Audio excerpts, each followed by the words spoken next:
Salom, bugun biz video davomida Command Block nima, uni qayerdan olamiz va uni qanday ishlatamiz, shularni ko'rib chiqamiz. 1,5 minutda bo'lsa ham ozgina qolib obuna bo'lib qo'yasizlar. Minecraftda Command Block nima? U dasturlash blogidir. Biz u orqali teleportatsiya qila olamiz va ob-havoni o'zgartira olamiz. Ya'ni u orqali biz uzoq vaqtli ishlarni tezda qila olamiz. Masalan, katta devorlar, kuboid va shu kabi qiyin bo'lgan ishlar. Command Blockni qanday olamiz? Uni esa video davomida ko'rasiz. Command Blockni qanday ishlatamiz? Uning uchun bizga kodlar kerak.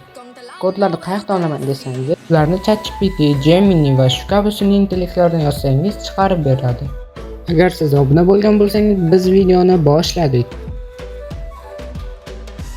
Buning uchun siz creative rejimida bo'lishingiz kerak va tepadagi chatga kirib shu kodni yozasiz.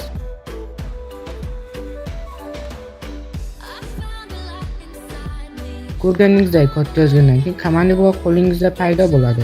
Uni yerga qo'yib bossangiz, shu ekransda ham ochiladi. Unga temirdan devor qurishga kiritib dastakni bossangiz, devor paydo bo'ladi. Devor katta kichikligi u kiritgan buyrug'ingizga bog'liq.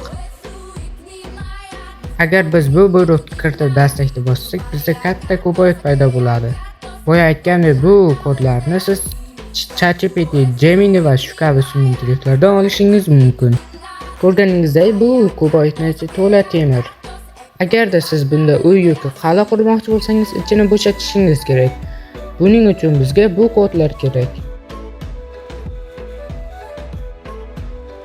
Kodni yozib dastakni bosganingizdan keyin temir kuboidning ichi bo'sh-bo'sh bo'lib qoladi.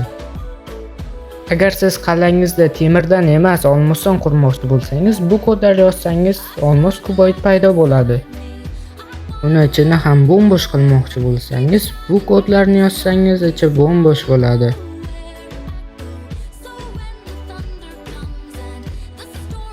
Agarda siz ob-havongizni o'zgartirmoqchi bo'lsangiz, bu Minecraftda qo'rqinch video oladiganlar uchun ayni muddo. Buning uchun biz Command Blockga kirib Weather Thunder deb yozsak, ob-havomiz va chaqmoq ko'rganingizdek bir zumda paydo bo'ldi. Men Minecraftda bulut orasida chaqmoq qanday bo'lishini ko'rmoqchiman va uchishga harakat qildim. Va men u yoqqa ucha olmadim, uni o'rniga water drop qildim va u o'xshamadi. Agar ob-havoni yana quyoshli qilmoqchi bo'lsangiz, Command Blockga Weather Clear deb yozsangiz, ob-havo yana quyoshli bo'ladi va ob-havo yana o'z holiga qaytdi. Shu bilan tezda videomiz tugadi. Agar video foydali bo'lgan bo'lsa, men undan xursandman. Agar video foydali bo'lgan bo'lsa, like va obuna tugmalariga bosib qo'ying. Keyingi yanada foydali videolarda uchrashguncha